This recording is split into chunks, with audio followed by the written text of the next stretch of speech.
From Korea to Germany. From Alaska to Puerto Rico.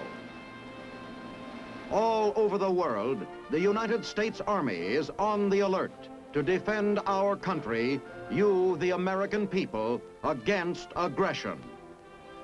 This is The Big Picture, an official television report to the nation from the United States Army. Now, to show you part of the big picture, here is Sergeant James Mansfield. Welcome to The Big Picture. I'm sure you all remember General Patton's famous drive into the heart of Germany during the last war. It was an advance so strong and so rapid that the Third Army outran its terrain maps and stretched its supply lines to the limit.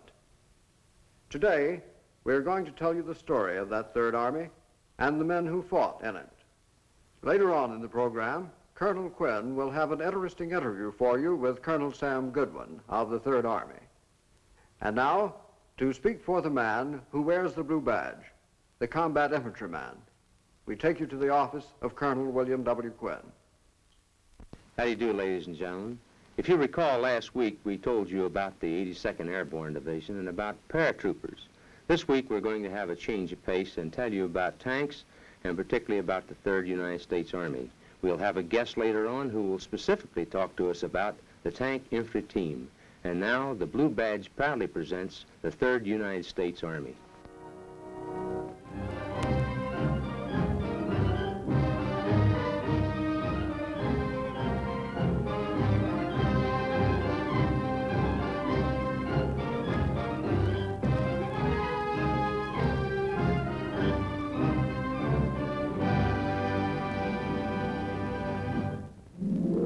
When Third Army's war in Europe was over, it came home and took up its headquarters at Fort McPherson, Georgia.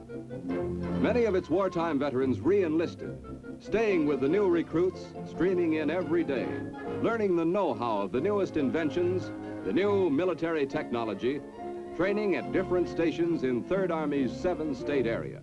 They learn how to operate new armored tanks, turn them in a space no wider than their own length.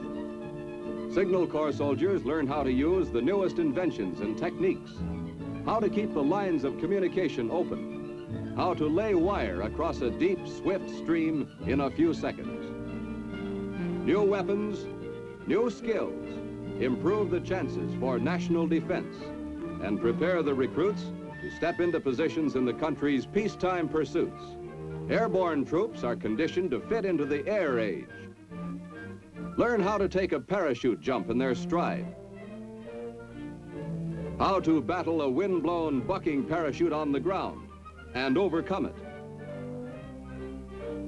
All toward the end, that in national emergency, troops using everything the new military technology affords them can form one solid, unbreachable front, keeping bright the wartime record for hard-driving, hard-hitting impact set by the loyalty and the fighting spirit of the famous Third Army.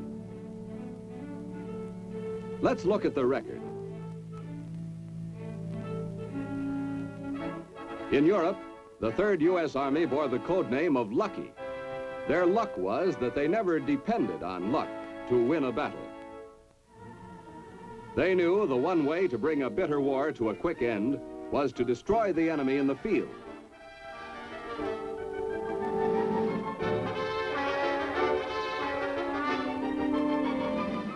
Smash and knock out his materiel and firepower. To wipe out, rout, or capture his manpower. To liberate the enemy-held towns and restore them to their loyal citizens.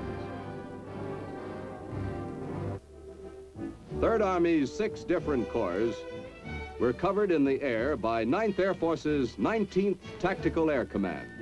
Men came from every state in the Union, wearing patches of those divisions, which at various times during the 281 fighting days in Europe, served under Third Army's command.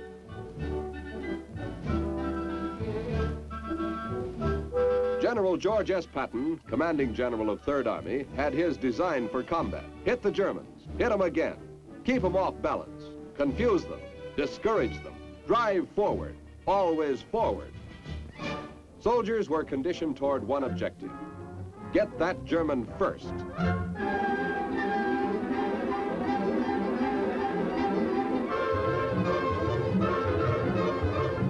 Surprise, skill, power. The triad for victory against a strong, well-trained enemy. While Third Army was landing secretly at Utah Beach, gathering its strength quietly, moving forward quietly, First Army contained Normandy, this side of the French town of Avranches. Security measures were so good that when the Third Army breakthrough came at Avranches, it came as a complete surprise to the Germans.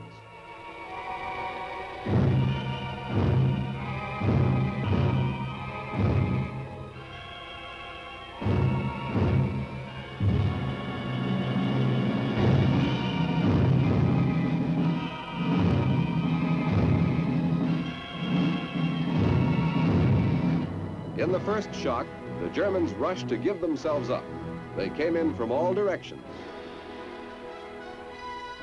Materiel and great stores of supplies were destroyed in that initial breakthrough.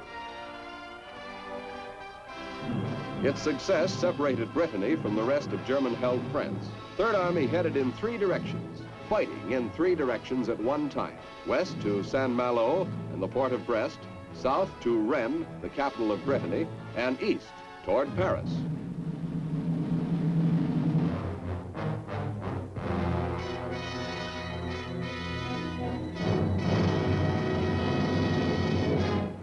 Captured German films show, however, that the German armies were anything but a pushover. They had trained, disciplined, seasoned troops. Frightened towns had been easy prey for the Germans. Now they fought hard to hold what had been so easy to take. But nothing stopped the onrushing Third Army. Third Army headed for the coast town of Saint-Malo, key point in the enemy defense line. They battered it with heavy guns, sent their riflemen into the town.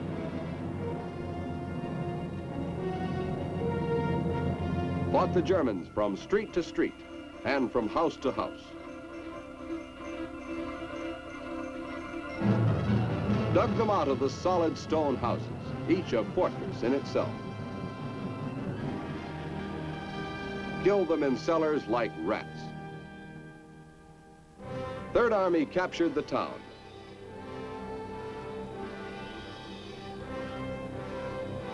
One enemy stronghold still held out. The German clung to his fortress on its offshore island. Third Army pounded it, turned some of the Germans' own guns against it.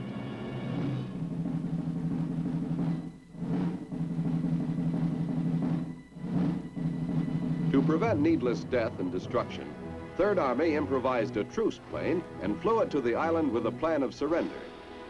The Germans chose to ignore it.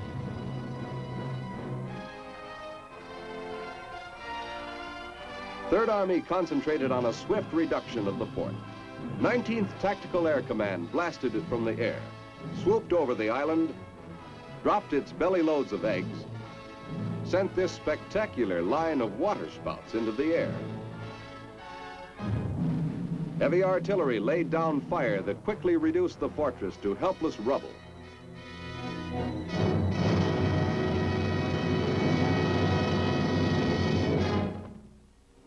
The Germans gave up. Saint-Malo surrendered. The way was open for the drive toward the west.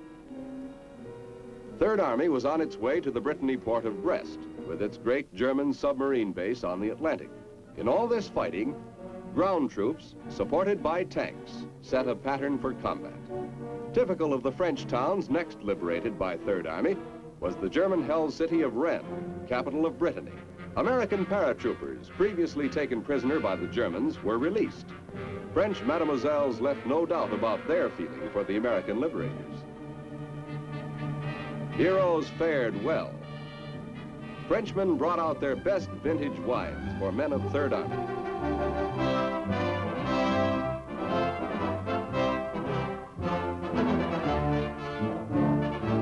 A French-American entente cordiale was reestablished. The mayor made a speech.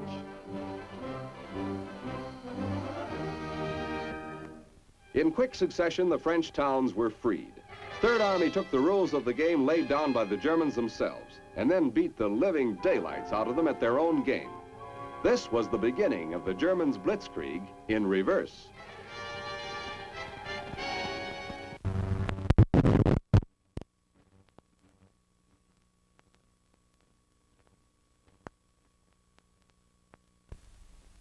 The Loire River, with its stronghold towns, was the next objective.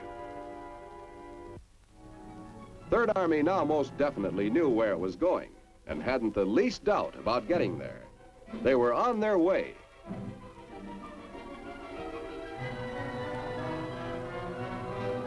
The swift advance posed a tremendous problem in logistics. 250,000 men had to be fed, clothed, equipped, bedded down every day. Trucks and tanks needed gasoline. Every pound had to be hauled and lugged. Men of the transportation units made their great contribution to victory in this Battle of France. In the west, Third Army stepped up the attack on Brest. Monster guns pumped shells into that port and wiped the German submarine menace from the Atlantic sea lanes.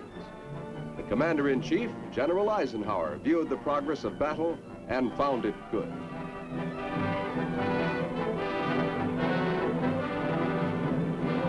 Brest surrendered.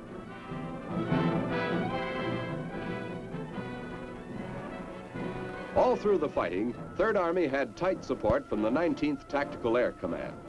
The 19th wove a net of protective air cover that caught any foolhardy German aircraft in the meshes, chased it scurrying back to the ground, or knocked plane and pilot completely out of the air. They kept the air lanes free for our own bombers. Expert skip bombing was developed that sent hits skimming along the ground into tunnels and caught the few precious supply trains the Germans still could operate, strafed them, blew them up. Deep rivers brought out Third Army engineers. Pontons were lined up. Prefabricated Bailey Bridge sections were laid. Steel fairly walked across the water.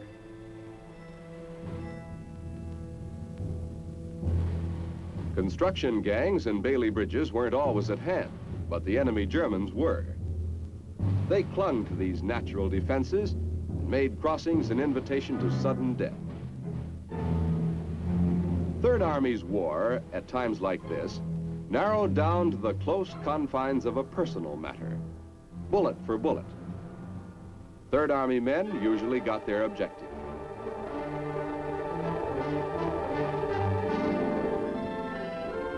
But not always without damage. Teamwork in the Third Army started from the ground up. Individual disaster became company concern. With the town of Troyes in their hands, Third Army came into the area of well-remembered names of World War I. Troyes, Reims, Verdun, Nancy. Each name carried grim memories. Here they were, all again, and once again, all under fire. Reims, with its famous cathedral, bolstered and protected by sandbags. Once again, Reims became one of war's major targets.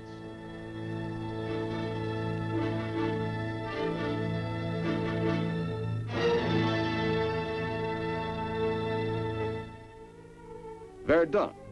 Third Army men who had fought in the First War and remembered Verdun for its mud and rain now saw it again.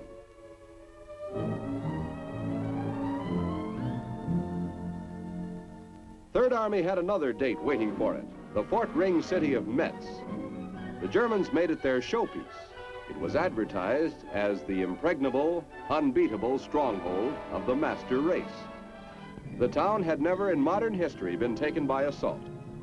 Third Army now went out to do just that, direct penetration. They blasted the forts and battered the town in one of the bloodiest of actions. The forts were knocked out.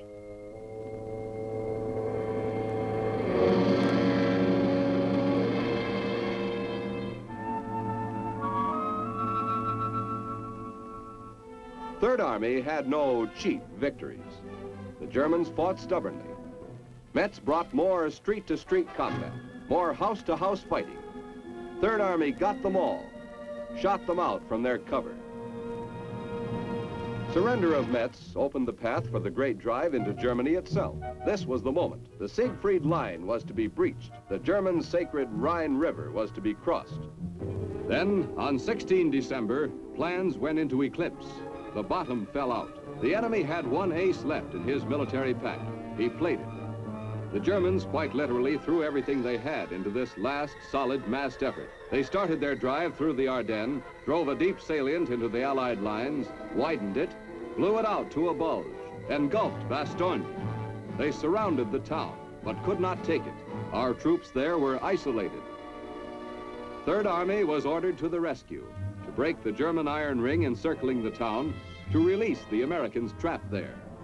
Relief of Bastogne became a battle cry. The Battle of the Bulge was on. Third Army started the greatest wheeling movement ever attempted in wartime logistics. An abrupt right-angle change in direction from a course already in operation by an entire army overnight. The bulk of 300,000 troops, with fighting gear and supplies, disengaged itself from contact with the enemy in the east, took a sharp turn north, plowed a path right through its own supply lines. This forced march had an atmosphere of unreality about it. Third Army had to contend with snow, sleet, mud, fog. Bitter winter weather was all on the side of the Germans. Tanks went out of control, skidded and slid. Sleet-covered roads brought their own war casualties in tanks and trucks.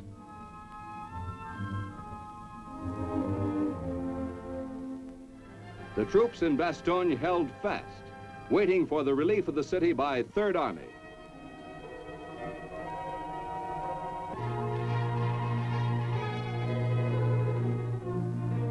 Signal Corps men fought their Battle of the Bulge, too, against ice, snow, and freezing cold, kept Third Army lifelines of command open. Third Army arrived with guns firing. Bastogne became a kind of valley forge for the Third Army, but a valley forge with an enemy pounding in from all sides. Everything Third Army had on the ground went into action. One thing more would tie it all up into a quick victory package, attack by air. But the weather held. There was lots of it, all bad. Air forces were immobilized. General Patton called the Third Army chaplain to him, asked that a prayer be offered, a soldier's prayer, fair weather for battle. The prayer was made. Almighty and most merciful Father, restrain these immoderate rains. Grant us fair weather for battle. Establish thy justice among men and nations. Amen. Call it a miracle. The day before Christmas came as a real gift. Perfect flying weather. Our planes took to the air, poured it on the Germans.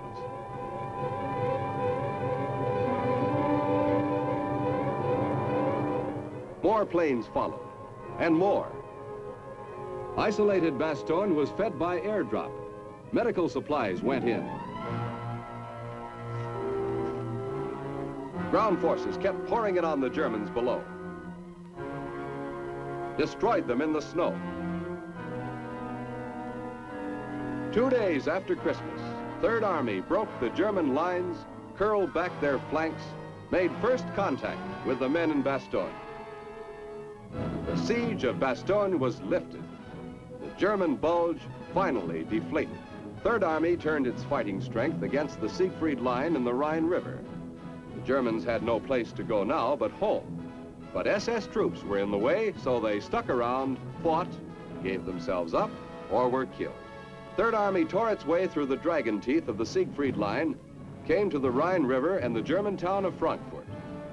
Plans called for speed, but not recklessness. Our forces advanced cautiously. The trapped Germans were more dangerous than ever.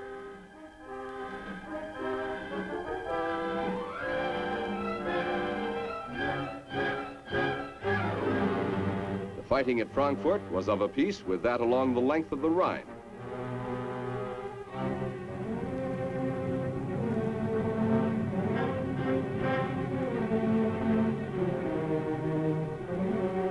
run away, but there was now no place to hide. The Germans had come to the payoff. Third Army riflemen took them as they came, cut them up, destroyed them in isolated pockets. Frankfurt went the way of all the German towns. Their world was at its end. The German towns of Darmstadt, Hanau, Wiesbaden followed Frankfurt.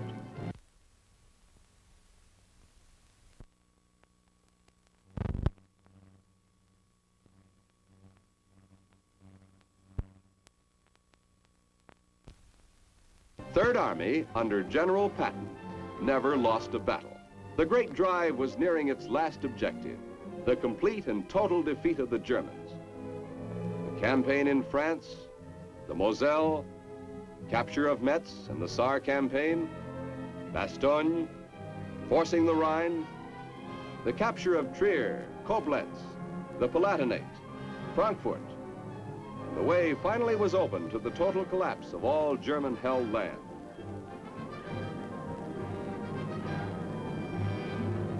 Third Army overran the west of Germany. They fanned out and swept south, crossed the Danube. German armies were shot to pieces. Their disorganized leaders were captured or destroyed. Troops surrendered by whole divisions and corps.